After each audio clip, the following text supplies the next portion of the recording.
September board meeting. We're proud to host this event and show off not only our wonderful facilities, but also our wonderful students from our July.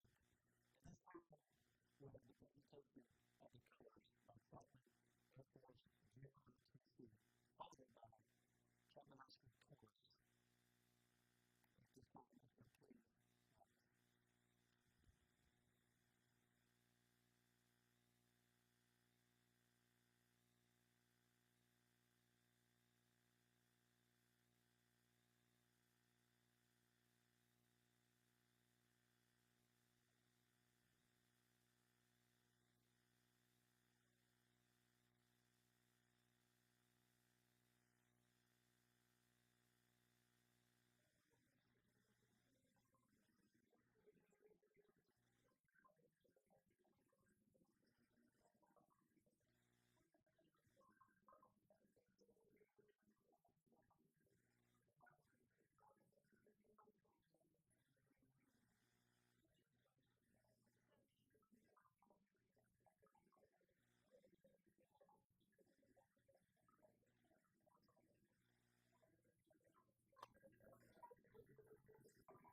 Thank you all for being with us tonight.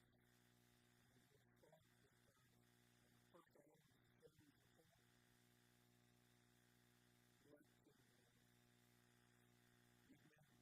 you the agenda, which is comprised of the approval of the agenda, approval of board meeting minutes for August 11th, 2025, approval of any overnight field trips, and approval of the check registry. Do we have a motion? I'd like to make a motion that we approve the consent agenda with all the said agenda items at this time. And I'll second. Thank you, Ms. McDowell. We have a motion and a second. Ms. Fowler, thank you. Is there any discussion? Seeing none, all those in favor, please signify by raising your right hand. Is there any opposed? It's unanimous. Our next item is the certification of delegates for the 2025 SCSBA Legislative Advocacy Conference and Delegate Assembly. And we have two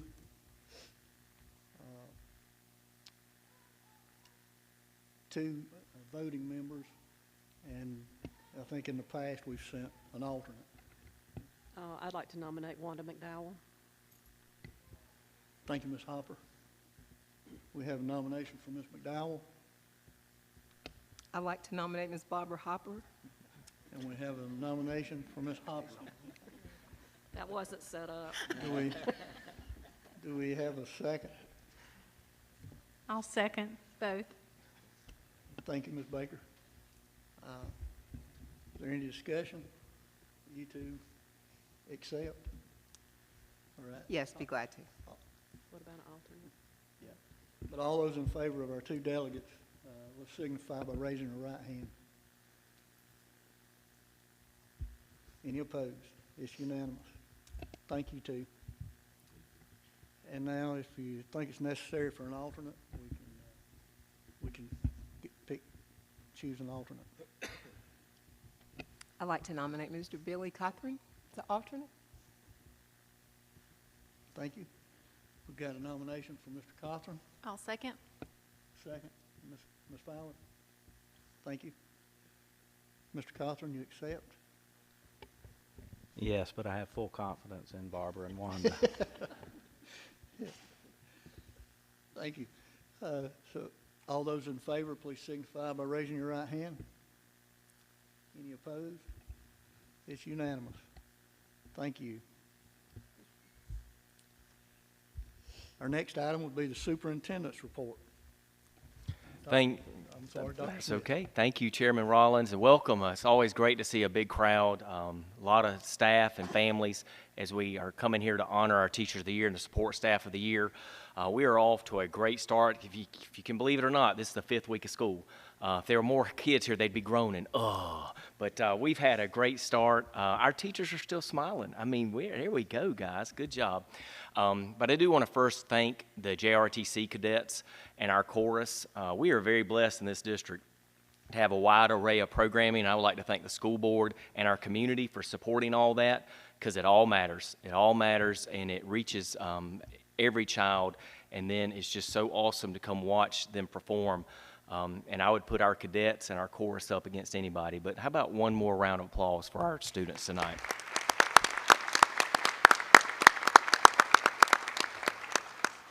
And continuing with good news, we have a very special recognition tonight. The State Department was supposed to be here. They had a last-second change of their calendar. We will get them back at another school event later. But school board and community, I'm very proud tonight to announce that Spartanburg District 1 has become the 17th Purple Star School District in South Carolina. And you might say, well, what is that? And in Purple, you have to go through various training and counseling sessions, staff development. And what it does, it trains our school staff, our guidance counselors, and our administration to help our military families ease the transition when they transfer from school to school. Because we all know military families, they go all over the country, all over the world to protect this great nation. And Spartanburg District 1 will be the 2nd school district in the upstate to take on this designation, so we're very, very proud of that. It also helps our veterans to know this is a very veteran, work-friendly environment for our veterans. So we will be getting a banner later, but as always, we didn't do it for the banner. We did it because it's a reflection of this community. So at this time, I would just like to say thank you to South Carolina State Department of Education for recognizing us with this honor. And again, we'll be the 17th district in the state. I believe there's 76 districts in the state of South Carolina, so we're on the front end of this. And by my quick looking on the website, I believe we're only the 2nd district in the upstate. I believe Anderson 1 is a partner with us. But how about a big round of applause for us being Purple Star District?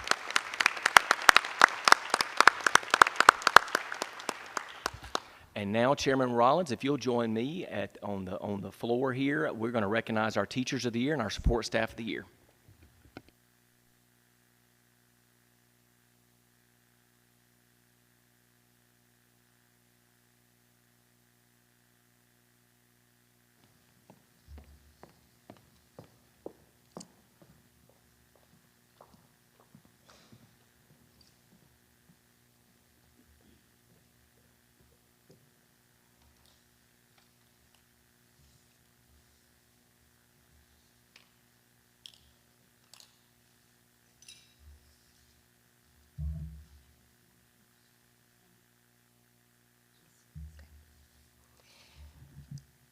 I'll be calling out the names of our Teachers of the Year. I will call out all of the names. Some of them were not able to attend tonight. For Campobello Grambling School, Shannon Beheeler.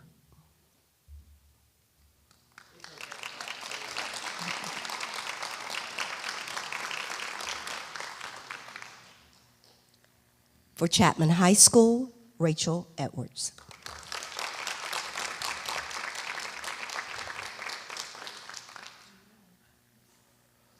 For Inman Elementary School, Danielle Whitlow.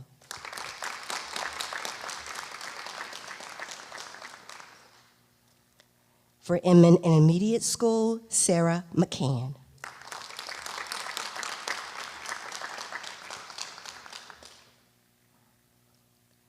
For Landrum High School, Jessica Hyder.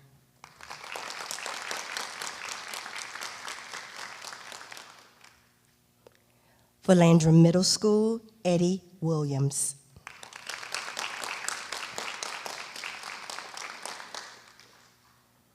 For New Prospect Elementary School, Jean Harris.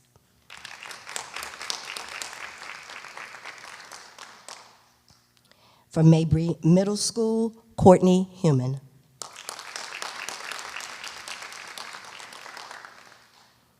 For O.P. Earl Elementary School, Aaron Pace.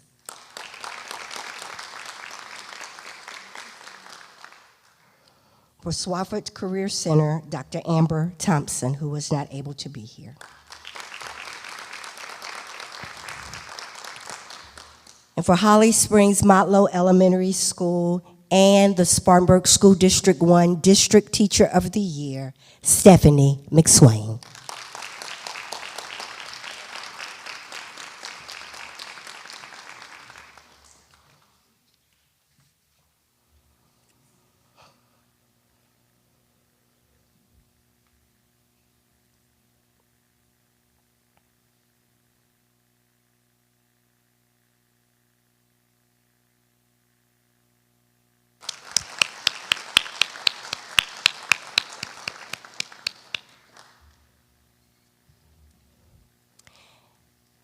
And now for our support staff of the year.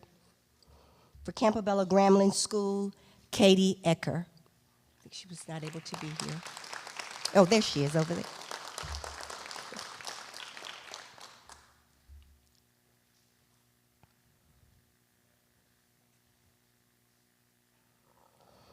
For Chapman High School, Aaron Watson. He was not able to be here.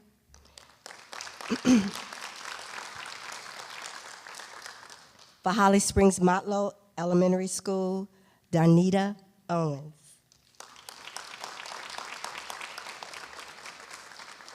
It's an inside joke. I have mispronounced her name for 30 years, and she has let me. For Inman Elementary School, Jordan Boyd. She was not able to be here. For Inman Intermediate School, Del Foster. He was also unable to be here. For Landrum High School, Pamela Dickerson.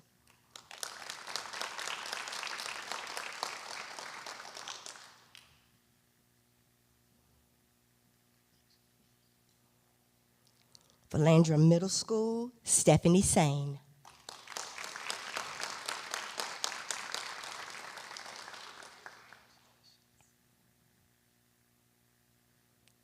For Mabry Middle School, Trish Swordke.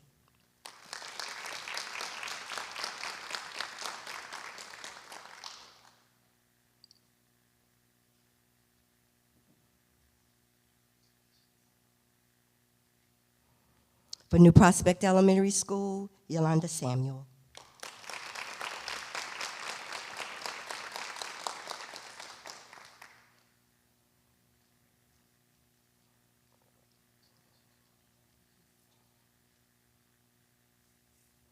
For O.P. Earl Elementary School, Ginger Llewellyn.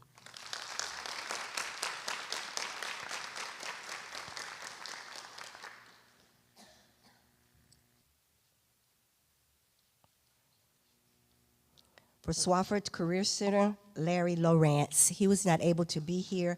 Ask that you remember his family in prayers. He lost his sister on yesterday. And for the district office, Lauren Brown.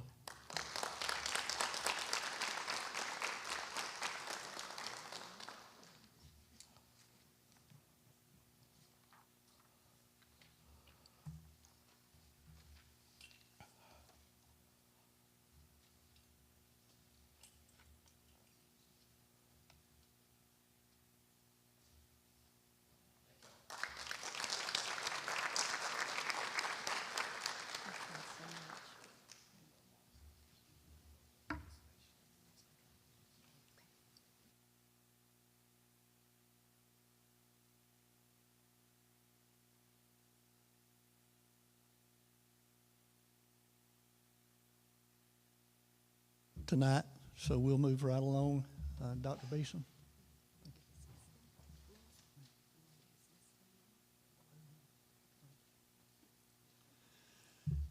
Those who are here for your awards, you're welcome to leave. You're welcome to stay for the meeting, but we're not going to insist on it. We understand if you want to leave early.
Okay, next up is our personnel report.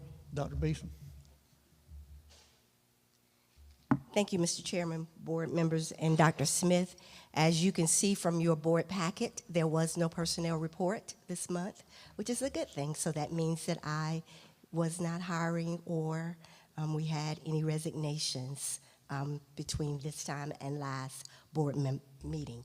But I did want to share with you, yearly I share information regarding the employment trends for our district, and I've given you a copy of that at your seats for your review. It goes from 2019 to 2025, and so you're able to see at a glance our resignations and how that number has decreased over time. In 24-25, we had 19 resignations. This is certified staff. And then for retirements, we had 5 in 24-25. But you're also able to see a 6-year trend of what that looks like. I'll be happy to answer any questions that you may have. Dr. B? Yes, ma'am. Currently, how many retirees do we still have employed? A whole lot. Well, that was helpful. I don't have a number, but I would say that there are probably anywhere from 40 up. Could you get Because the number? I will give you a definite number. for me? Okay, thank you. Every year I have to complete a retiree waiver for people who are younger than me.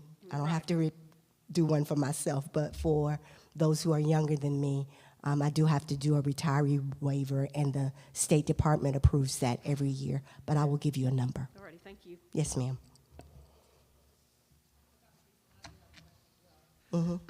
What's so magical or not so magical that happened in 22 and 23? We had a lot of resignations, it seems like, hires, but we had very fewer retirements? I think that we have to take into account coming off of COVID That's what I figured. and all of the things that transpired during that time frame. There were just a lot of people who made the decision that teaching was not the career for them during that time frame. And I don't think that that's germane to our district only. Yeah. Thank you. Yes, ma'am. No question, just a compliment to all the principals and administrators. That's a fantastic number. So, Thank you. great job. Thank you. Thank you.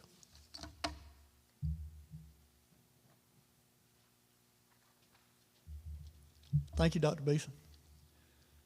Next up is our curriculum update. Ms. Center. School board, y'all make your way down here now, please. Be careful. No trips, slips, or falls.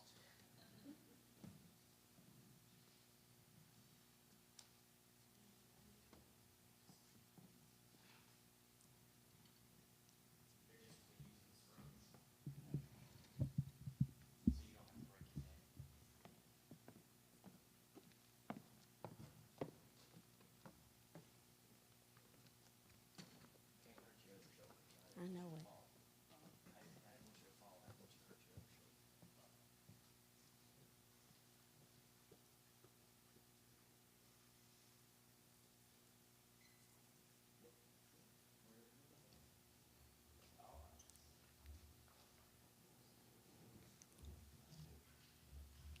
Mr. Chairman, board members, Dr. Smith, thank you for this opportunity to give you a brief curriculum update.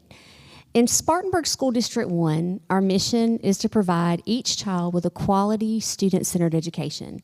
In a rapidly changing world, this means remaining innovative and committed to enhancing the quality of instruction.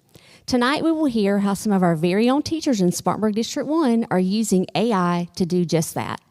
First, we will hear from Dr. Jimmy Pryor, AI Integration Facilitator, who will share usage data, and then following that, tonight we will hear from two of our very own teachers, Ms. Tori Murph, third grade teacher at Inman Elementary School, and Mr. Joey Millwood, seventh grade teacher at Landrum Middle School. And they will both highlight how AI is shaping learning in their classroom. So at this time, I will turn it over to Dr. Pryor.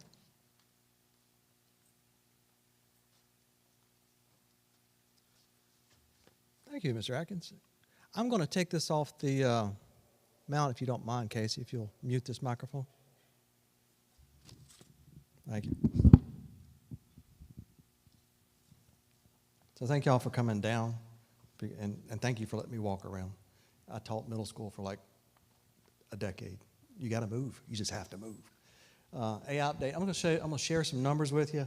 Unless you've been living under a rock, I'm sure you've heard of the term AI or artificial intelligence. And if you have been living under a rock, I can't blame you because it's kind of crazy out here. But Mr. Atkins is going to be our clicker for me. So let's start with the first number, 14,465. This is the number of generations that our teachers have created using our AI platform in the district just over the past few weeks. 15,000, did I say 14? 15,000, let's say 15,000. 15,000 generations. So when a teacher in our AI platform asks for help creating a lesson plan, that's a generation. When a teacher asks for help leveling text, that's a generation. When a teacher asks for help creating their syllabus, or a teacher asks for help differentiating a lesson, that's a generation. So we've had 15,465. Next number, 403. We've had 403 teachers who are actually using our AI platform. There's only about 500 teachers in the district, so it appears to be about an 80% adoption rate. Numbers don't tell the whole story. We've got more to tell you later. But all of our teachers are at varying stages of using AI, and it's voluntary. This is not a have-to-use-it sort of thing. These are a set of tools that our teachers use to help them save time. So we have 403 teachers. Some have just started to use it and just starting to scratch at it. Some are using it to create hundreds of different generations. Our next number, please, Mr. Atkins. This is actually a word. So MagicSchool.ai is our platform. We had a pilot, a committee of teachers, look at a few different artificial intelligence platforms this time last year, and this is the platform that they chose. AI is what's called, and I believe one of the reasons that we chose this was that you don't have to be a prompt engineer to use it. It is using all of the frontier level AIs that I'm sure you've heard about, ChatGPT, OpenAI, Claude, Grok, Perplexity, all of those. So what Magic School is, it wraps all those together into one platform. So the teachers just hop in and start generating things. They don't have to become a prompt engineer. So that was one of the reasons that we really liked it. It's a shell, it's a wrapper that has created an educational garden of all the frontier model AIs. It's called magicschool.ai, and that is the AI platform we're using in the district to help our teachers with some tools. Next set of words, I think. Oh, this is the name of the grant that we've got. So we applied for a grant, and we received a grant through the South Carolina Department of Education that allows us to fund Magic School and also funds my position to help support those teachers learn how to use AI. Our goal was simple when we wrote this request, very simple. The request was we would like to investigate AI tools for teachers to see if we can save teachers 3, 4, 5 hours per week. And since most of the planning for teachers are done outside of school, 3, 4, 5 hours is huge. So that was our simple, and it took 18 pages to ask for that, but that was our simple request. Can we find some tools to help our teachers? Next number, 1 year. This is the length of the grant. So we got the grant. And it's a 1-year grant. We're about halfway through. Just a quick timeline. We started in January, February, procuring Magic School and installing all the pieces and parts to make it work. The single sign-on, all the connectors and everything.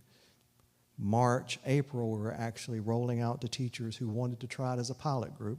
We had over 100 teachers say, yes, I want to be the first ones to sign up. And then by May, we were actually rolling it out to all of our teachers.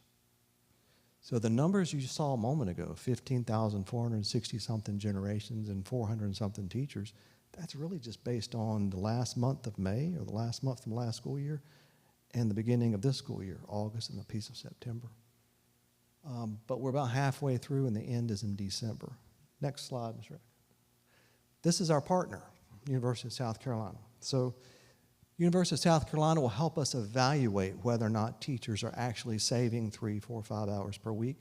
They will gather feedback from the teachers to give us actual, anecdotal and quantifiable numbers about how the teachers feel about that AI platform.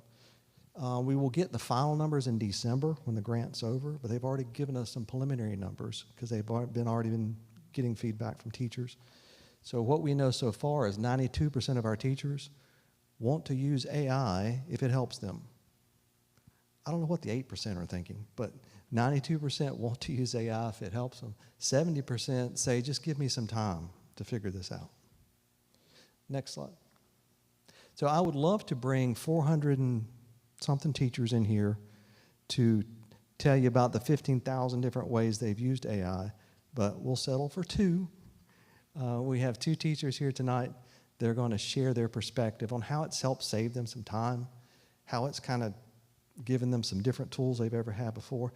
But I think before I turn it over to Ms. Murph, let me remind you that our kids are not using AI right now.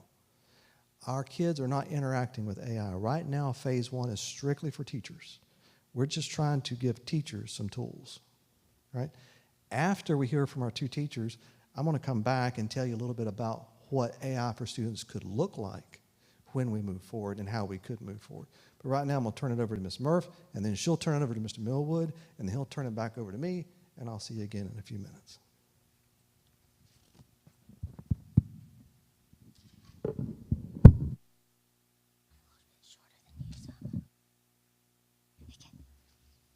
Good evening. My name is Tori Murph, and I'm here to share how Magic School, an AI-powered tool, is transforming teaching by supporting educators in 3 major areas: planning and instructional design, creating materials, and communicating effectively. First, let's talk about planning and instructional design. Magic School's AI assistant, called Raina, acts as a thought partner. When I'm stuck on how to teach a concept differently, Raina provides multiple instructional approaches in seconds, saving me hours of research. For example, if I need to teach students how to compare whole numbers, Raina offers a step-by-step teaching plan, including lesson starters, key vocabulary, and practice activities.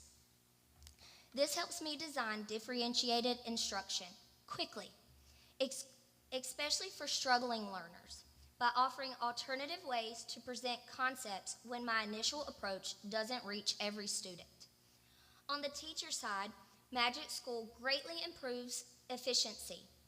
Its translation tools eliminates hours spent trying to communicate with non-English speaking families, ensuring important communications are clear and accessible. Additionally, AI communication tools help me write professional, polished messages quickly, saving valuable time. Magic School also includes worksheet and presentation generators. By inputting the grade level and curriculum standards, these tools create aligned materials that cut my prep time significantly. This means I spend less time creating resources and more time focusing on teaching. What you're seeing is AI supporting the 3 biggest time drains for teachers: planning lessons that work for all learners, creating teaching materials, and communicating professionally. Instead of spending my evenings on these tasks, I can dedicate that time to what matters most: teaching and connecting with my students. Importantly, teachers remain in full control. Magic School is a tool to enhance our expertise, not replace it. It also helps organize student data to better understand progress and tailor instruction. In summary, Magic School shows how AI can be a powerful partner in education, helping teachers deliver effective instruction and support student success, while significantly reducing teacher burdens. Thank you for your attention. Now I'd like to introduce you to Mr. Millwood, who will share his perspective.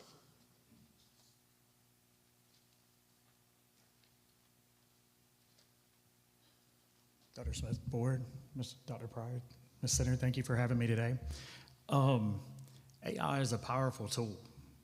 It's changed the way I prepare for my class on a daily basis. It's changed the way I approach my class, my students on a daily basis. And I've been using it consistently. That 15,000, probably half of that's me, but I use it a lot. But AI hasn't taken over my job or my thinking. In fact, it's just made things easier. Take Raina. I joke all the time that Raina is my work bestie. I talk to her all the time. I use manners. I say thank you, and she says, "You're welcome, happy teaching." But she's the chatbot buddy from Magic School. She's super fast at finding info that would take me hours to gather. Magic School cuts my workload in half. That means more time for what I love, teaching. When it comes to lesson planning, I've used Raina and Magic School to build entire plans or make plans that I've come up with better. The platform helps me hit those tough teaching goals without getting stuck on boring, busy work. It keeps the focus where it really counts. And AI doesn't really kill creativity. I'm a creative guy. I like to think outside the box. It actually helps my creativity grow a good bit. I mean, sometimes I have ideas. Dr. Walker, my principal, will tell you. Sometimes I have crazy ideas and I'm all over the place. And one quick chat with Raina reins that in and turns that into something real. Other times I'm stuck. I'm looking at my lesson plans and I'm like, how can I engage these kids in a way that they would get it? And just by asking, I get lots of creative assignment ideas to pick from Raina. She's also great at giving options. She helps me make choice boards that work for every kind of learner in my class, fast and easy. And honestly, her help really feels endless. Now, I know some of you might be thinking, this is, when people talk about AI, this is one of the concerns. If AI like Raina can do all this, why do we still need teachers? Well, here's how I see it. I was a sports writer for 20 years, so I always have to have a sports metaphor. Think about baseball teams that only look at stats. This is known as sabermetrics and was the subject of the movie Moneyball, if you've seen Moneyball. If you've seen that, you know numbers don't win games by themselves. Teams need scouts, people with heart and instincts to find the real stars. Teachers are like those scouts. They're the heart and soul of a classroom, and seeing each student's struggles, efforts, and potential beyond just the numbers. Computers can handle info, but they don't see the students as people. We often talk about connotations in my 7th grade ELA class, which is basically how words can carry feelings beyond just the dictionary meaning. So the phrase artificial intelligence often comes with some negative vibes. People worry AI might replace us or make us less creative and thoughtful, but I see it differently. AI is a powerful tool that frees up teachers to focus on what matters most, helping students grow and reach their full potential. Whether these students become doctors, writers, plumbers, or anything else, teachers are there to guide them every step of the way. AI won't ever replace that. It clears the way, very important, so teachers can do what we're meant to do, help our students succeed and thrive. With AI by our side, teachers can focus on what really matters, supporting every student's journey to success. Thank you so much. Dr. Pryor.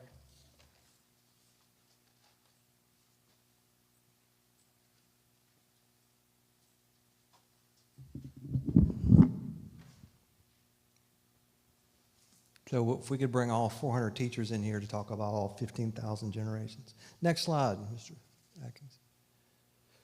So just as a quick review, phase 1 is tools for teachers. Our focus is squarely on teachers, saving them some time, providing them some tools that they can use. It's really a journey for us right now to create our own AI literacy, for us to understand how these tools work, how to use them in our workflow as professionals, and to really vet these tools to say, hey, yeah, this is AI, and this is how I'm going to use it as a professional. This is a journey we have to take, because it's not until we, as professionals, become AI literate can we dare use it with our kids. So this is a necessary journey that we're going on for the past few months. And we have been learning very quick. But AI tools for teachers, squarely trying to save teachers time. Let's talk about phase 2. Phase 2. Our partner for phase 2 is going to be Clemson University. So what Clemson's going to do for us, this is through a different grant. We partnered with Clemson and wrote a grant that will allow us to focus on a rural setting, what a rural setting like Spartanburg 1 needs in order to produce responsible and ethical AI adoption. That's going to be our focus with Clemson. We're a long way from starting phase 2. Like I said, we're just in phase 1 now. But starting this fall, Clemson will begin working with us to gather voice from our teachers to find out how we need to design our phase 2. Clemson will help us gather voice from parents, from students, we can't forget them, community members, workforce. Clemson will help us gather all that voice together so we can start to understand and design what it means for our kids to be digital citizens, what it means to use AI ethically and responsibly, what it means to teach kids how to be AI literate, to cite their citations and their references, and how to use these tools as thought partners, just like these teachers do. You don't just copy and paste it. I mean, you can. But that's not the power of AI. The power of AI is helping you as a thought partner, to help use it as a tool to critically create something that's never been created before. So as we start looking at phase 2, this is where we want to start setting policy. This is where we want to start setting guidelines and expectations. I do not have and do not know what the recommendations for policy development are right now. It may be simply amending some of the policies we have, or it may be a complete new drafting of policy. But I think it's important we hear voice first before we start setting policy. I am seeing a lot of districts nationwide simply adopting each other's AI policy. I'm even seeing some districts using AI to write their AI policy. I don't recommend we do that. I recommend we listen to ourselves and create our own policy or amend our policies if we need be. So phase 1 is helping teachers save some time, create AI literacy internally and professionally. Phase 2 is finding some tools to help our kids succeed, which takes us to phase 3. Phase 3 is a long ways away, and phase 3 doesn't happen by accident. But we've known for thousands of years the best way to teach someone, the best way to learn is one-on-one. It's tutoring, it's mentorship, it's apprenticeship, it's me talking to you, teaching, one-on-one. That's the best way to teach. Unfortunately, we don't have the resources to do that in public education. But maybe with AI, we can create individualized, personalized learning pathways for every child that helps tutor those children on their level as they need it. And an entire army of teaching assistants providing individual tutoring for every single child in the district. But that doesn't happen by accident. That is not where you just go buy a piece of software and flip it on, which I'm seeing a lot of districts in the upstate, the state, and across the nation just buying AI software and turning it on. You don't get to phase 3 by buying something. You get to phase 3 by going through phase 1, phase 2, aligning your curriculum with your vision and creating what you need for your kids. That's how you get to phase 3. But we're a long way from phase 2 right now. But the end point would be to provide individualized learning pathways for every single one of our children, from kindergarten all the way through 12th grade. Think of it as an AI advocate. Now, I know you have a lot of questions, and I'm happy to answer any questions possibly that you have. But before I do, let me turn it over to Dr. Smith for any comments that he may have. Let me put this back on the... Thank you, Jimmy. I also was a middle school teacher, and you got to move around. I want to remind the board and thank the board that this AI vision for District 1 was birthed from the school board 2 years ago when most of us were at the school board conference. I believe it was still in Hilton Head at that point. And I'll never forget, there was a speaker addressed as AI, and I don't remember exactly what they said, but I'll never forget Mark Holden looked at me and said, "Mark," talking to me, "what's our AI plan?" And y'all know I'm not smart enough to come up with some elaborate scheme. I said, "Well, Mr. Holden, we don't have one." And you know, when you let that marinate, that's disappointing as a superintendent, not to have a plan to instruct our children and our teachers on how to use something that's changing the world as we speak. So I give the school board the credit because y'all challenged me in a great way and encouraged me and pushed me as the leader of the district to come up with a plan. And that set off a chain of events to where I'm so proud of where we are right now. I give Dr. Pryor a lot of credit, Mark Holden, because working together as a team, and then we brought in our teachers and our admin, had an AI committee. I remember we were meeting there at some point, and there's been so many meetings, but getting all this to where we are today. So it's so encouraging. And as Jimmy said, I read every day what's going on in the state. We get a listserv, y'all get it as well, I think, from SCASA, School Board Association, of just articles. And school district after school district, yes, they're adopting a platform. Most are going with Magic School. And I talked to my superintendent colleagues. I have not been informed of anybody else that's taken this approach of laying it brick by brick. And I believe anything that is worth doing, you build it from the ground up. And I believe that is what we're doing. Got some disappointing news. We applied for the state grant again, and we did not get it. There were 109 people that put in for the innovation grants. The state, and I'm not hounding on them because they gave us $355,000 last year, and we're grateful for every dollar, and we will spend every dollar, and we actually have purchased Magic School, I think, for the next 2 to 3 years from that money. But we did not receive that funding again. There were so many applicants, and they actually went from $15 million for the innovation grants to $9 million, so we understand. I immediately called Clemson, our contact at Clemson, and we've called SAM, Spartanburg Academic Movement. They have been so helpful in this process, and SAM and Clemson are actively searching for us other grants to apply for. The cool thing is all these partnerships. We've got a partnership with USC. I think most of y'all know my lack of affection for USC, but I'm so thankful for this partnership with them.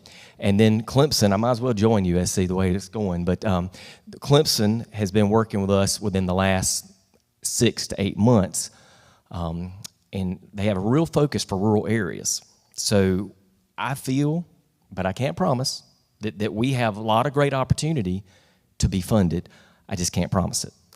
So I did want the board, I have not told y'all that yet. I knew we were going to have this. But I'm going to turn over now. Mark Holden asked to say a few words. I'm going to turn over to him.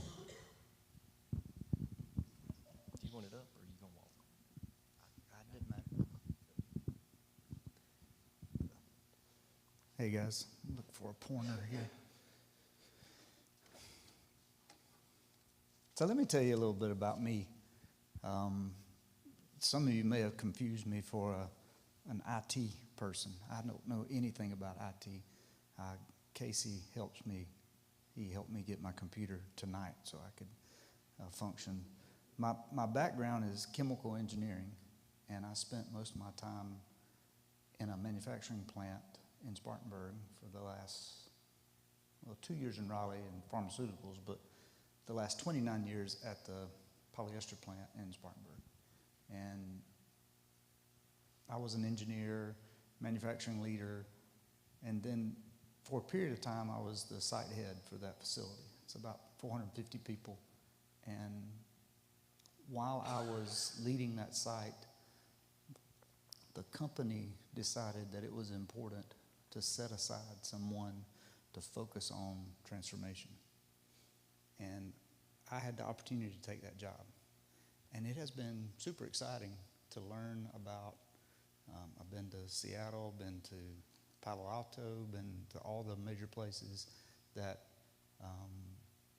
are leading into transformation, particularly around AI.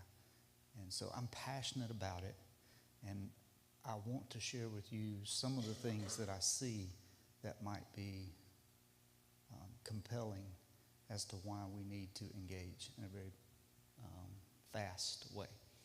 So let me just share a couple of slides with you. Transformation is not new, right? We've been in the middle of transformations for years and years, and they just keep accelerating. But the industrial transformation over 100 years ago brought massive changes, right? And people who engaged with how the steam engine works and how I can make use of it and how I can power my plants and how I can change manufacturing and power trains and all these things, they excelled. They became profitable, they became relevant, and people who clung on to their previous ways, hoping that change would pass them by, that's not what happened. They became less relevant, and change passed by them and left them behind.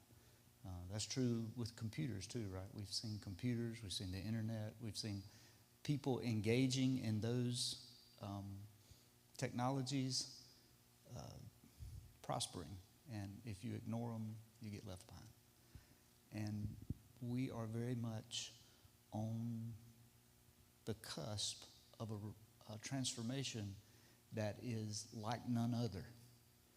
And I'm going to show you a slide in a minute that helps illustrate that. Where we are is remarkable transformations that are happening, more transformative than the light bulb, more transformative than the telephone, more transformative than the internet. That's what is ahead of us. Let me show you another slide just as an example. So this is a view of the market capitalization of the largest companies in the world. And this green bar here is NVIDIA. NVIDIA recently, this is July 10th of 2025, NVIDIA recently became the largest company in the world. And to put it in context with the other companies of the world, this is Google, this is Facebook, this is Microsoft, this is Amazon, this is Walmart, Costco, Apple, Tesla. These little bars up here are GM and Ford. These bars down here are Coca-Cola, McDonald's, Starbucks. Massive, massive companies. It's just hard for me to believe that GM is this size and NVIDIA is this size. To put it in more context, there are roughly 200 countries in the world. The gross domestic product, the GDP of those 200 countries, only 5 countries in the world have an economy that's the size of that bar right there. Only 5. France, Italy, Spain, Canada, Brazil, Mexico, of course. None of them even come close to that size. That's what $4 trillion looks like. So that's a remarkable ascent from a company. And, you know, they're based on AI. What does NVIDIA do?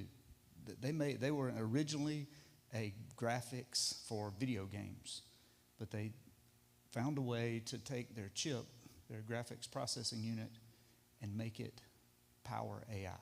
They reversed the way that they used the chip and made it power AI. And so their revenue comes from selling chips and data centers that run AI. Over 80% of the AI runs on their machines. So if you look at, this is AI, this is your internet, Google, this is your social media, this is your software. AI is by far the largest component. That's remarkable. What's more remarkable is this curve here. It happened in 2 years. No other time in the world has that rapid ascent ever happened, to have that much market capitalization happen in a few years. Did y'all know that? It's remarkable. It is transforming the world. And it's not about NVIDIA. I don't want you guys to get, tomorrow NVIDIA may go bankrupt. You know, the company, you know, you never know. Yeah, you might, I think the time to buy stock would have been right about there. Sort of buy low, sell high. I have no idea what's going to happen to NVIDIA. That is not the point. The point is, what are the forces driving this rapid ascent? And it is AI. It is built on the top of AI. And it is happening remarkably fast. Since we've been board members, it has happened. The world has changed entirely. So I want to plea, I want to beg, I want to say, board, we have to engage and prepare our students, empower our teachers with the best tools possible, so that we not only can participate in this, but it is possible to lead. All of that's on the West Coast. There's no reason we can't participate and innovate in what's happening, because it's just like the power grid was just laid down, or the light bulb was just established. The innovations are ahead of us. Our little town and community can participate in what's happening, and we need to. Let me show another slide. What's happening in the workplace?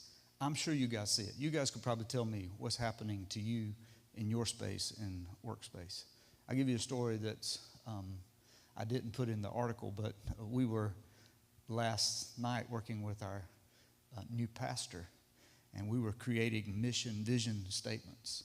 And we were trying to wrestle through the, what is our purpose? What is our mission? So guess what we did? Plugged it in, chat or whatever, and it's pretty good. it actually was better than what we come up with our own. So it helps create. I appreciate the teacher that said, you know, it doesn't stifle creativity, it helps creativity. And where I work, you have things like predictive maintenance using anomaly detection, machine learning. All these things are happening and improving the way manufacturing works. If you think about medicine, my son Luke is a physician's assistant. You know, the AI is now learning. It's already transcribing. So if you're a medical transcriptionist, forget about that job. That's gone. That's not going to be here anymore. But Luke is talking to the machine. It's writing down and summarizing better than he can summarize his visit. And what will happen next is it will help to diagnose, then prescribe, because it's better than, already proven to be better than a doctor with the right information. So in medical is helping. My son Lance worked in legal, paralegal. Paralegal is a fading, very fastly fading role, or the paralegal will become more like the lawyer, the attorney. They'll be supercharged. So AI is going to be everywhere, and it's going to be smarter than you are. It's going to have super intelligence. That is happening. That is happening. And what does that mean to us? What does it mean to us? It's not only, financial services are using it to detect fraud. Some of it not so great. I lost my insurance because we had 6 instances where rocks hit our windshield. And I think the anomaly detection thing found us as bad participants. So sometimes the AI is not great, but that's one of the things we need to talk about is how to do it ethically. And Dr. Pryor mentioned that. But it is happening. It is changing. The U.S. Department of Labor estimates that up to 65% of today's students will eventually work in roles that do not yet exist. So that's what's happening in the workforce. Jobs that existed are being sunsetted, and new jobs and new skills are coming.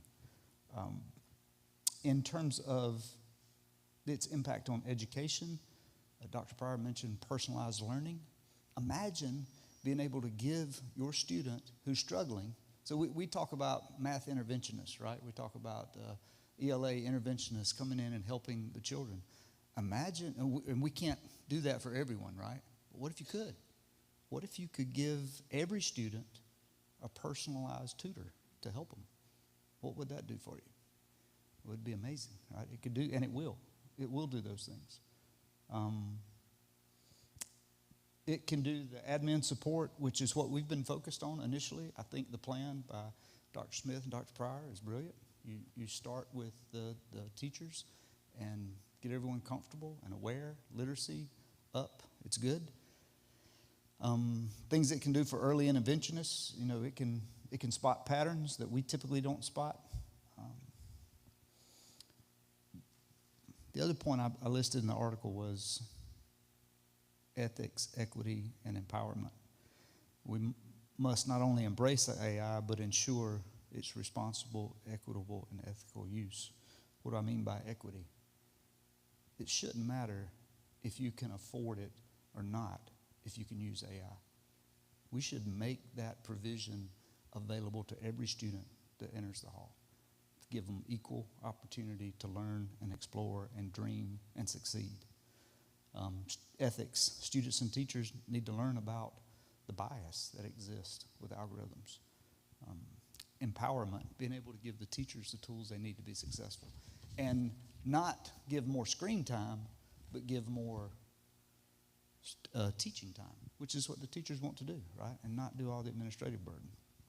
So here's the recommendations, and I listed in the article. One is develop a local AI strategy. We have one. We should form a task force with educators, business leaders, parents, and students to establish clear goals, guidelines, and pathways for responsible AI integration. We need to invest in teacher training. Professional development in AI literacy, ethics, and practical classroom application should be a priority, and it is. That's what you saw tonight, but we need more of it. If I am super proud of where we are, I'm not satisfied with where we are. We need to be going faster. And I know that seems crazy because we were the first district in the state, I think in the state, that used Magic School. The first district. We're in the lead. We're doing great. Good job, guys. We are not going fast enough. We need to update the curriculum. Things are going to change. How is it going to change? I don't know, but we need to be developing that and working on it and leading that. I recommend we partner with industry, and we also have some community engagement. Our community can benefit from what we're talking about here, I think. So we talked about the grant that we went after last year and received and has enabled us to be in this position, which is a leading position, I believe, in Spartanburg County. I don't know where it is in the state, but I'm pretty sure we're leading the county. The grant we don't have past December. I think we'll get more money. I think that Dr. Pryor will be able to continue to get more and more and more money. But we as a board, and what I'm asking for the board to do, is to enable the administration to not have to worry about that. We need to set aside some funds that says we acknowledge this is transformative and we want to be a leader here, and we need to set aside some funds to make that possible. I recommend at least 3 years. For the next 3 years, we'll apply for grants. I will continue to help if I can. I intend to speak to NVIDIA in October to help apply for grants. So hopefully we won't need the money that we set aside, but we need to set it aside so that we don't stagnate. So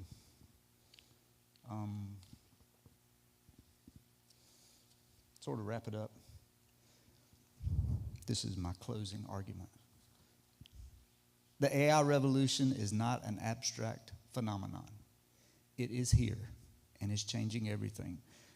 We as school leaders must act decisively to prepare teachers and students for this new reality.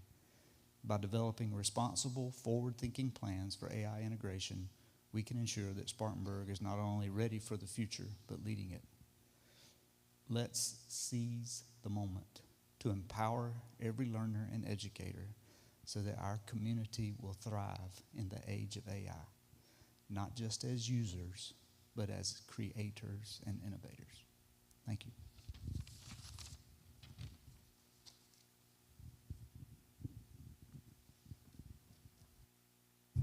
Do y'all have any questions?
All right, Jada's saying we need to use the microphone.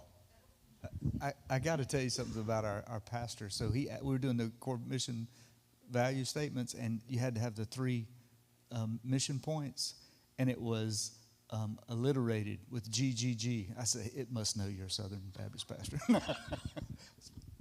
So, Mr. Millwood talked about Raina being his work bestie. Raina actually is ChatGPT, all right? But it's wrapped in that educational shell with the guardrails of the data stays here in our district, does not feed the LLM, all right? So you have the power of ChatGPT with the protection of Magic School wrapped around it. That's one reason we really liked Magic School. But the data stays local. So behind all these tools, you have all the frontier level AIs, ChatGPT, Claude, Anthropic, Perplexity. They're all there. But data privacy, to me, being a tech guy in the district for all these years, is huge. Because what you're sending up to that LLM, technically you can get back out, right, if you know how to prompt. That's why it's important not to send the data up there, but keep it local. What was I want to say? I wanted to say something. Oh, for example, if you wanted to, let's say I was making a lesson plan, and I wanted the AI to see like how my kids did on the last test, it's safe to do that with Magic School. It's not safe to upload student test data to ChatGPT, but we can do that with Magic School. Yes. And that's why you see a lot of districts going with Magic School, because I think we did the hard work. I'm just saying that. But once you start doing the research, there's only a few that actually are educationally sound. All of the AIs are wonderful. Don't get me wrong. They all have personalities and all great to work with, but not all of them work well in an educational environment. Yes, ma'am. I'm not a teacher, and I need to stand up. So I have 2 things to say. I mean, I don't think anybody sitting out here disagrees that we need to be in the AI world. We're in it. We're sitting in it. We're living in it. We're breathing it. So, but what I would like to see is, if it is that important, and it is, then it needs to be incorporated throughout our entire school district. It needs to be incorporated into, are we using other teaching platforms that maybe AI can help us with, where we can maybe save some money on that end and contribute that money to AI and what we're doing. I think the synergies need to be at the table with students, because they're going to tell you, want to speed this up, add some students to it. They can tell you exactly what this is, what Magic School is and what AI is. Students and teachers and just everybody from every aspect of the district to sit down, and I don't know I'm not sure what money set aside the board needs to do. I think that the district as a whole needs to say, this is what's important to us, and we need to make it happen within the constraints of our budget. And that's what I think, because it is here to stay. It is the investment, and I think we need to look at all the other things that we're doing, and we need to prioritize where this needs to go, and then we need to attach funds to it within our regular budget. And I do think we need policies, even if they just say everything is kept local. We definitely have to start with policies. No, and I agree 100%, especially when you start talking about the phase that we're in right now, where the teachers are learning how everything works, so that we can start identifying where we can actually start utilizing AI in place of other things or to augment other things. That's the time that we're giving teachers right now. Remember, 70% of them just need time. It's August. Yeah.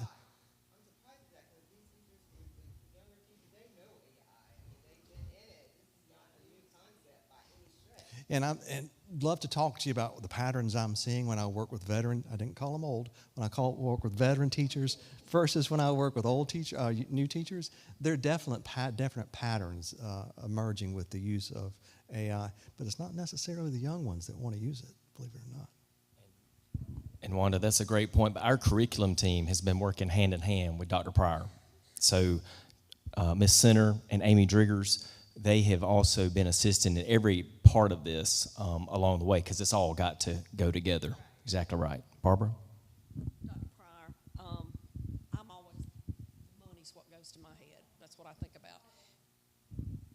Can you hear me now? Okay. Can you hear me now? Sorry. The grant, I know, started July of last year. Can you give us a budget of how those funds have been spent, what's taken place from July to June? And I know June the grant ended, and we had enough that could carry over to take care of your salary for half the year. And then you were put in the general fund budget. So I would like to see those numbers. Is that too much? And the state extended it to December of this year. They did extend it. So I can give you a quick overview as far as a specific breakdown. I'm sure Ms. Brady could, maybe not tonight. So Magic School cost us about $6 per student. So for a year. No, actually, no, it's not by student. It's by student. So for us, that's 30-something, I think it's like $36,000 per year because we got 55,000 something students. So you're $36,000 per year for Magic School, which also includes Magic Student, which is the platform we're just waiting to get ready to roll with. That is not extra. That is part of it. There's actually some other parts of it too that we can utilize as well.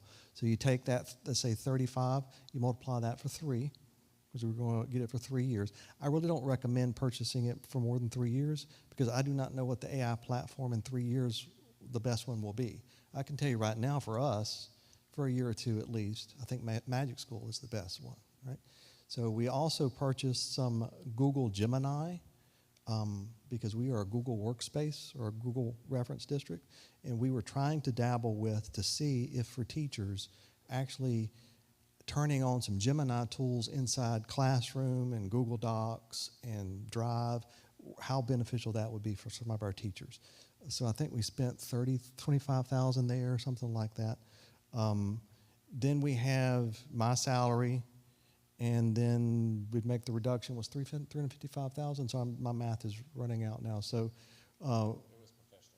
and there's professional development as well for teachers, so on and so forth. I've been focused squarely on the district. So all the PD I've done has been online and has been kind of through AI, really. So we paid for the students for this whole year? So this is our first year paying for the student portal? We have it through December, and we're in the process of procuring it for 2 more years. We can spend the state money to purchase this for 2 more years. Because that's our original grant for the innovation was a purchase for 3 years. So we can go ahead. Yeah, we didn't want to buy it for 3 years to start with. It may not have been worth it. So we did 1 year, which comes up in December. So. In order to get the teacher part of it, we had to purchase the student. Yeah, that's the only way they. Yeah, well, they just do it as a package. They just charge, and most software companies are like that. They either charge you by the teachers and they throw in the kids for free, or they charge you by the kid and they throw in the teacher for free. That's the way it's been for like 15 years now with software. Hand it to me, Jimmy. You said this could be paid for with state funding. What type of state funding? Lacey? You said you could cover that with state funding. Magic School? Yeah. With the grant. With the grant we already given. Okay. The remaining funds of the grant can be used to purchase Magic School for 2 more years? You add up what I said and what's left over, we'll use to purchase the Magic School. That's right. So we don't need, and we're covered with Jimmy's FTE through the end of the year because we budgeted for that. And get back to Wanda's point, I mean, all I really need, we have the capacity now in the operational budget to do this if we don't get a grant. I just told the board we were going to continue to seek grant funding. So we didn't get the state one. We're going to continue to seek other additional grant funding, but I just would love the reassurance to know that we could continue to put Jimmy's FTE, and I would like to recommend $1,000, $1,500 stipends for our teachers, for our lead teachers that are going to be boots on the ground, because this is only going to go so far if Jimmy's hopping from school to school. So that's only $15,000. 10 stipends, $1,500. That is what we were asking for out of the grant from the state, and that would be all we would need from the budget and then Jimmy's FTE moving forward. Okay, so I'm confused as to what you need tonight because you just, okay, as far as, okay, because we're fine until the end of this school year, right? Correct? No, December, the grant runs out, and then we have included his salary into our budget. So right. So my second question is, so we have time to budget plan and to add this into the budget for next year. So that's going to take place January, February, March of next year. Okay. Right. So I think that we gotta do AI. It's that important, and anything that's that important needs to be built into our budget. But we need to make sure we're considering that we're using all the funds, for prioritize. We need to prioritize everything to make sure we're doing the best for our students. And that means that maybe if we have to sacrifice somewhere else and add that into AI or whatever we need to do, I think we're entrusting you to be able to make that decision as to what's best for within the budget and within the financial. And we all know that I don't think we got as much from our state that we wanted to get for this year. So we have to take that in consideration given, the finances that we have. And we weren't asking for anything tonight. I wasn't. I mean, that was Mr. Holden. I don't control what a board member asked for. Debbie, did you want to say? Well, Debbie, absolutely, I want your input. But the administration wasn't asking. There wasn't an ask from the administration. I think I would like to recommend that we have a work session pretty soon on this, because I think we are supportive of AI, but we all do have questions and kind of want to flesh out some of this and some of the maybe concerns that we do have that go along with this. So I would recommend that we do a work session. That's a good idea. Yes, sir. So I appreciate the leadership to say it's important, let's make it part of our budget. I appreciate that. And I think we should. An alternative may be to set aside some funds out of the fund balance and not make it reoccurring expenses yet, because we don't know what we're going to need reoccurring wise. If we could set aside enough funds, say for 3 years, and then what I would challenge Dr. Smith and Dr. Pryor to do is to not take any money out of that and go after grants, go after support. I think the money is out there. We got the money from the state. The big companies that you saw on those bar charts, if we can somehow get linked into them, they're already in USC and Clemson, we should challenge ourselves to not take any money out of it, because the state needs to walk forward and say, look, this is important. We're gonna buy Magic School for everyone, right? So I agree with the work session. I think we should do it. Someone asked me what we could do to go faster. We need policy. We need to say, look, this is what we're trying to do. I know they're working on it. The board needs to bring that forward, right? We all need to get involved. There is a Magic School charter member that is seeing amazing results in student achievement. I think they're in Colorado. They should go. We should send some people there to figure out. I mean, no reason to reinvent the wheel, right? We should send some people there to go figure out what it is and bring back a recommendation for us to be successful. No, in Colorado. It's a I don't know if it's charter or public or Aurora Public School, but they're seeing student achievement. They're seeing massive changes in student achievement. So how can we be a part of that? Last thing I want to say in terms of urgency. I know we're building, I'm so excited about the new buildings that we're going to have. We cannot wait to the end of that to engage. It is urgent now, and really thinking about what the school looked like in 10 years, right? It's really hard to think about, but what does school look like, and how does this help us be better and be the best? I think our schools will be full of students wanting to participate in a world-class program, and we should We have the resources to do it. We do have the resources to do it. Not just people resources, but fund balance or whatever. We've got the resources. Let's be the best. So. Thank you. Any other questions? Coach? I think you said there's 403 teachers that participated in the program right now out of 500 and something. Did the other 100 just not want to participate, or do you have a reason why they wasn't involved?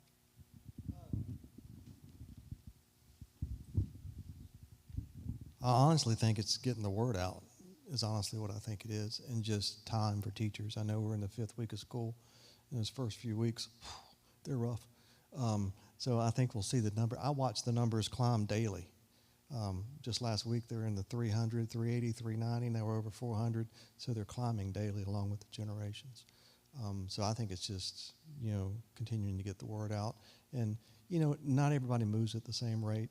And one teacher sees another use it, then they want to use it, so on and so forth. I just want to challenge the board to remain skeptical, please, because I've seen so many different technologies in my tenure promise the moon. Every single technology has got a hype around it. AI does feel different, but we need to remain skeptical. And it's like I tell teachers, you need to meet technology where it is, not what they're promising. That's what a used car salesman does for you. So you got to look at what it is doing right now. I don't trust it right now to work with our kids as intimately as I do at trusting it to work with our teachers, right? Because we don't have that policy in place, and we really don't know all the bigger picture.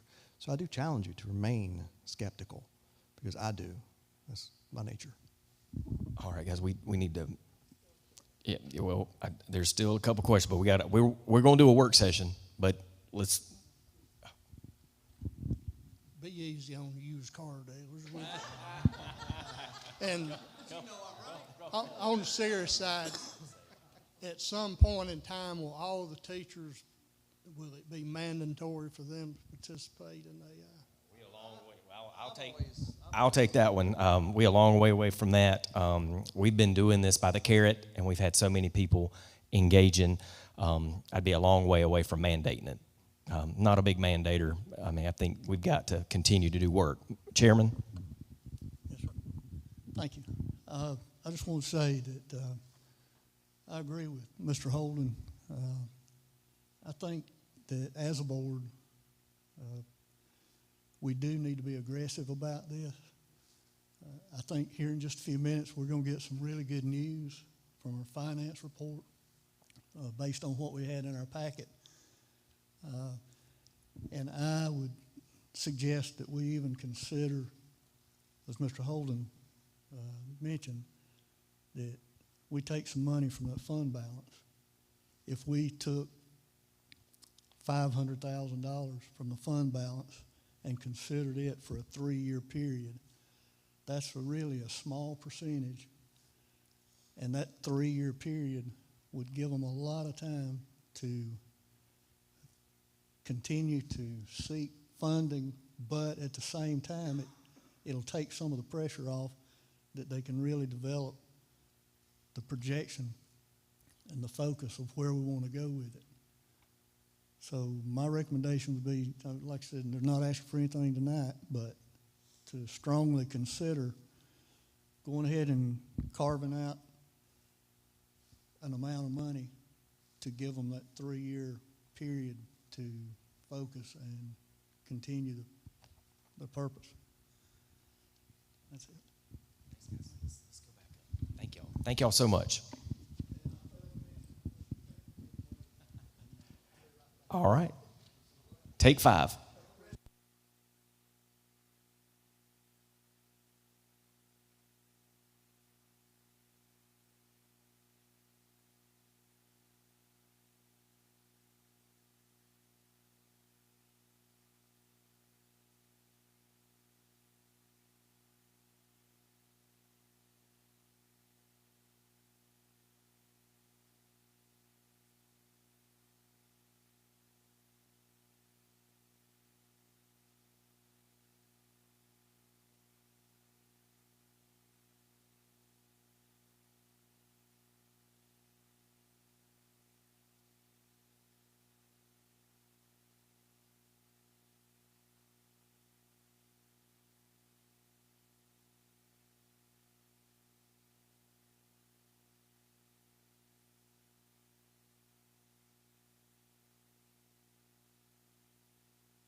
Okay.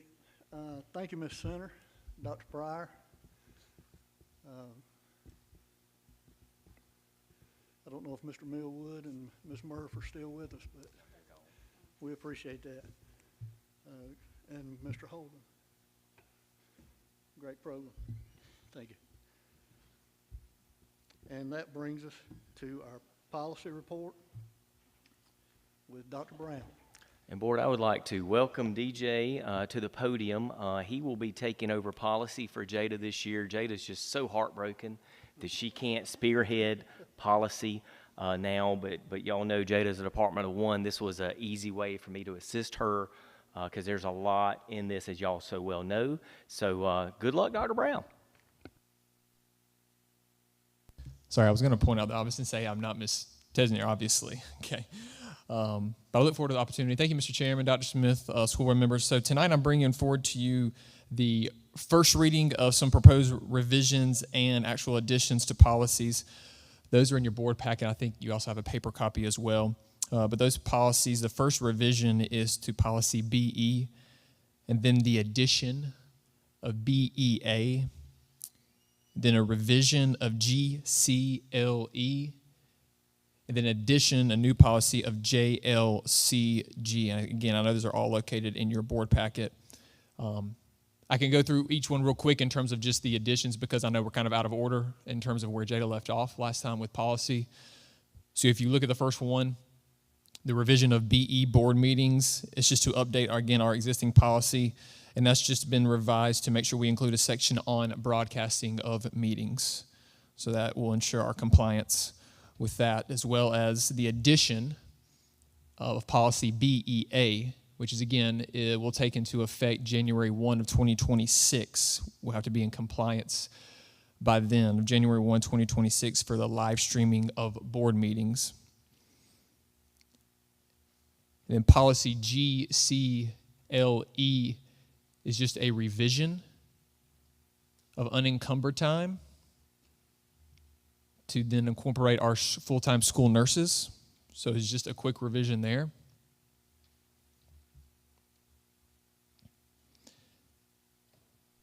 Then policy DJ, while they're looking through that, I would like to thank Wanda and Barbara and Jean. They were very helpful in passing along this information from the law conference. So a lot of your materials y'all sent, well, all the materials DJ and Jada combed through. So I would thank those board members bringing that back. Yes, thank you so much, because that impacts, obviously, our local school board policies. And then policy JLCG is a tongue twister with seizure safe schools, which is effective July 1, 2025, which talks about us adopting specific seizure training programs for all staff. So again, that is a new policy, JLCG. So those are the ones that are most time sensitive, is why we're kind of out of order, just to make sure that we're in compliance, specifically by November 5th of this year for BEA, which is a live streaming of board meetings, which again will take effect January 1. So again, this is just a first reading for informational purposes, but I'm happy to entertain any questions or comments that you might have. I do have one question, and it is just interpretation, I guess, for BEA on technical disruptions. I don't know if this specifically came from the state, but I don't understand it. Can you explain it to me? Because if we lose the live stream and can't access anything, what's going to be put on the website within 7 days? Yeah, this is strict from the model policy. So this is straight from South Carolina School Board Association. My assumption is that on the back end of technology, we would be able to still continue a live stream recording even if we just lose the live streaming aspect of it. Okay. So my assumption would be, and I would interpret that, is we would still have the meeting recorded, and then we would still have to post it within 7 days of us actually having the meeting, if that makes sense. Hopefully that answers your question. So we lose the live stream, but we keep recording? Yes? Yes. Okay. That's correct. I just needed interpretation. I knew I didn't understand. I'm the same way, Mr. Nally. Absolutely. You're welcome. Any other questions? I have one pet peeve. In GCLE, and I don't know, there's in the third paragraph, the last sentence, if there are persistent, unavoidable circumstances preventing a teacher from taking their, is it not his or her unencumbered time? Is that not a disagreement there? I would just like to remove the word there. Unavoidable circumstances preventing a teacher from taking unencumbered time. Can we just eliminate the word there? Bothers my grammar bone. No, I can make note of that for sure. Yes, ma'am. And again, I think this is from our previous adoption, so we can look at that to revise. Yes, ma'am.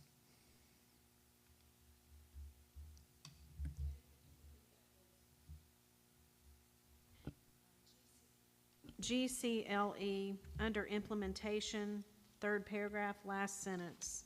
Just remove the word there, THEIR.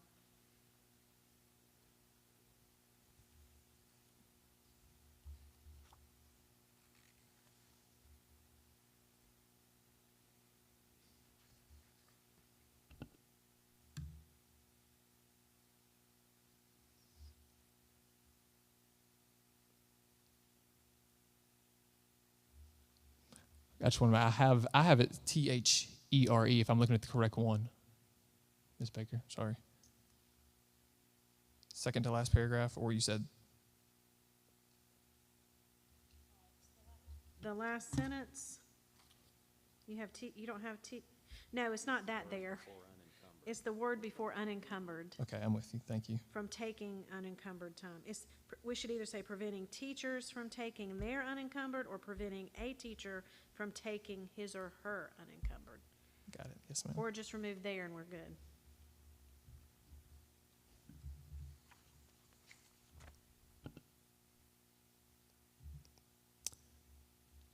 Any other questions? Comments? All right, that concludes the policy report. You, Ms. McDowell, sorry. So it's first reading, so we'll take up for a second reading in October for adoption. Thank you.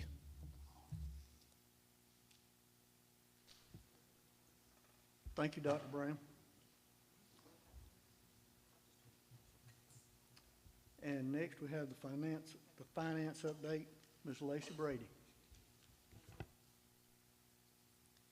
Thank you, Mr. Chairman. And now for that good news. So in your report or in your board packet, I included a quarterly report, which is just an overview of the results for 24-25. I will say that these are unaudited results, so they could change a little bit, but I'm not expecting them to, at least not significantly. So this year for 24-25, we actually brought in about $2.7 million more in revenue than what we budgeted, and that was, and all of that was due to local funds. In fact, we had our state revenues came in under what we budgeted, and we talked about that earlier in the year when we lost that revenue from the state. Some of this revenue from the local revenue collections is what I would consider one-time revenue. We received about $800,000 in additional FELO revenue, and that should be a reoccurring revenue moving forward. And then the other big ticket item was our interest revenue. We received just shy of $1.6 million from Spartanburg County for interest revenue for the year. I will say that about 52% of that was from prior years. And I'm going to just be very hesitant to say that I would say that would be something reoccurring moving forward, because interest is based on interest rates. So I'm going to be very careful for when we talk about budget. Since you brought that up, I kept trying to figure out that money myself, so I went down and sat and talked with Mr. Brady myself, and I wanted him to show me how all this took place. And what he indicated was, you know, districts 1, 2, and 5, they use the South Carolina investment pool. We leave our money at the county. Right. So what he did was, back when he started calculating this, the rates were coming down, and he got really concerned about it. So they decided to take an average of the 3 years and go ahead and allocate this interest to us. But in December and January, our collections was astronomical. It was unreal when he showed me all the numbers of how it came in. And he said this is a one-time thing. Okay. Because, see, when they put that money in the investment pool, that's the county money, too. So the county was not happy he pulled that much money out. So, but he just felt like, well, the interest rates are dropping, and that's what he's supposed to do. He's supposed to make money for us. So I wanted just a clear understanding, because that was just like, ugh. I didn't want to take it Yeah. back. So one-time revenue, but it does help our fund balance. So we will take it. And then kind of moving on to our expenditures, after we take in our current projected expenditures for the year, we are looking at adding about $2.8 million to the fund balance. And again, most of that is due to that local revenue.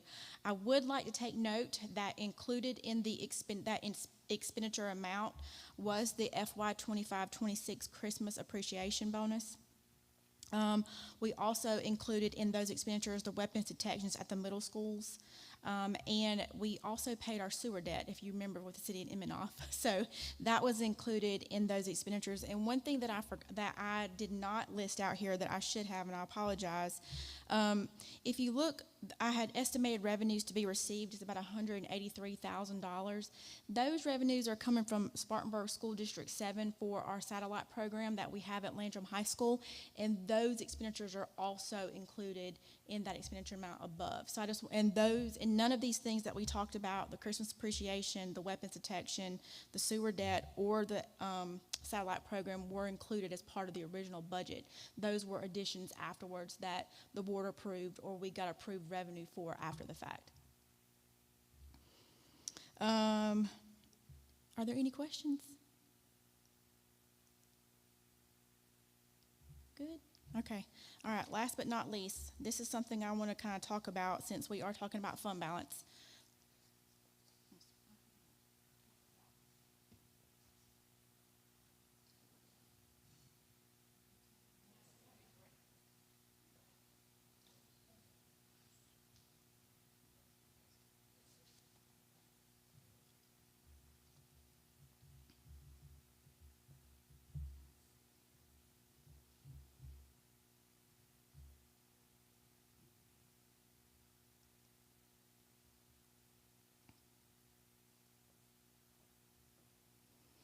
Okay, real quickly, I kind of want to talk about fund balance. We've been talking about this for quite some time, about possibly moving some funding out of our general fund, unassigned fund balance over to a potential building fund, or assigning a piece of that for later usage for building fund. And I kind of wanted to show you where we've come from, all the way back to 2018-19. In 2023-24, our audited unassigned fund balance was just a little over 37% of expenditures, and the required percentage based on state law is 8.33%. So we are well over what we should be. With the estimates that I provided for 24-25, we're going to end at about 39% of our expenditures. And then if nothing changes for 25-26, then we'll be right at 37.5% of expenditures. So at the bottom, I've got some scenarios. And if we move 10 million, 11 million, 12 million, and 13 million out into a building fund, what our percent of expenditures would look like. And if we move 10 million, then we'd be about at 22%. If we move 11 million, we'll be right under 21%. And if we move 12 million, we'll be right there at that 20%. And I've got that highlighted because I feel like that's the sweet spot. The state is really looking at fund balances that are in excess of 20%. So we're not voting on anything tonight. This is just informational. We will come back to you in October for a vote to either assign this money or move it to a building fund. Please remember that if the board does vote to do this, you can always vote to move it back if need be in case we need to use it for some other expense or project.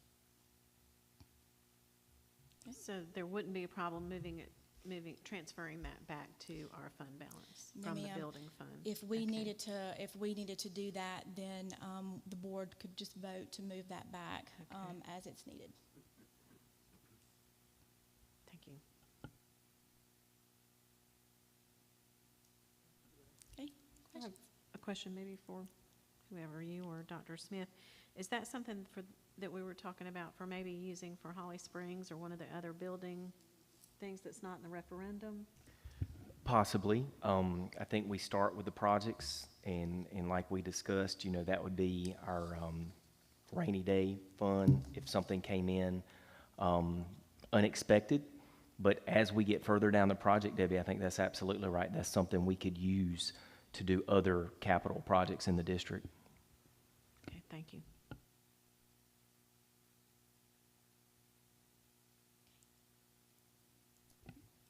Yes, That's all I have. and I think, you know, we've discussed it for a while now, moving some money to designate it for other purposes, for capital funds, and just to lower this fund balance some, because, and I think it's better for us to do it sooner than later if we can. Absolutely. Thank you for this worksheet. Thank you.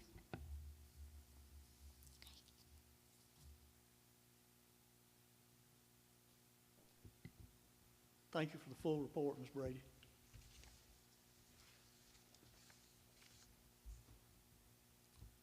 And so that leaves us, we will entertain a motion for executive session to discuss personnel matter relating to the superintendent's evaluation. So moved. Second. Got a motion and a second, Mr. Holden and Ms. Fowler. Any discussion?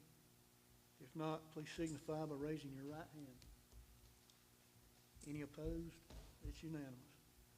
And we will be in executive session. Guys, y'all can go back to the JRTC room.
I'd like to make a motion that no action was taken in executive session. I'll second.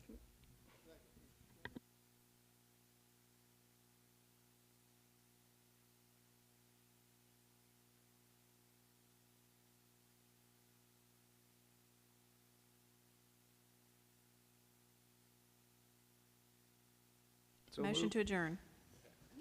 Second. All those in favor, say Aye.